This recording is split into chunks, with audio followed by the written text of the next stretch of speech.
So si hydroponics po nga technology no kay empower po ani ang mga kabatanunan kay kabalo magita nga ang agriculture kay init, hugaw, and wala gid income sa agriculture. But with the use of hydroponics, mabili na mahugawan ang ato mga batanon, gusto sila mo go into agriculture kay water-based naman sila, dili na sila mainitan, dili na sila mahugawan, and dali na to makapture ang ilang mga attention go back sa agriculture kay we have this problem. We have 59 years old that aging na gid atong mga farmers no kada tigulang na itong mga farmers wala na mag-cultivate para sa itong pagkaon, and grabe ka importante ang kani nga technology kay para ma-empower nato ang mga kabatanunan nga mobalik sa agriculture, and natay ma-initiate, natay matanon nga sure ta nga secure og safe ang atong ginakaon kay we have this problem the import kato og mga pagkaon outside. So dili ta sure nga kanang atong ginakaon safe pa ba na siya.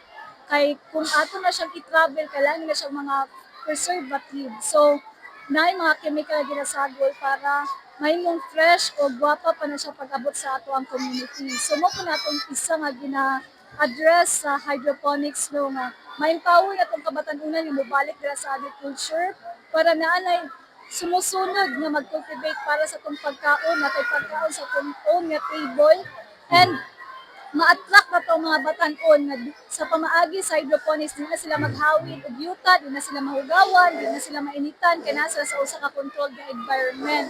And also, dali mo tubo ang atong mga crops. Kasi hydroponics, makapture niya tanan nga mga nutrients nga gikinahanglan sa atong mga crops. And also, dali siya patubuon tungod kay pila na ka days ma-harvest na nimo siya ang atong mga crops, and maka-produce gini siya og maayo nga impact sa atong community nga maka-income ang atong mga batanon and ma-attract nato sila balik dira sa agriculture. So inana ka importante ang hydroponics sa technology no nga ma-empower natong kabatanunan nga mo-go back sa atong agriculture na sector. Mananom sila sa ilang kaugaling nga pagkaon kay para ma-address nato ang mga nagkailangan nga problem sa food security.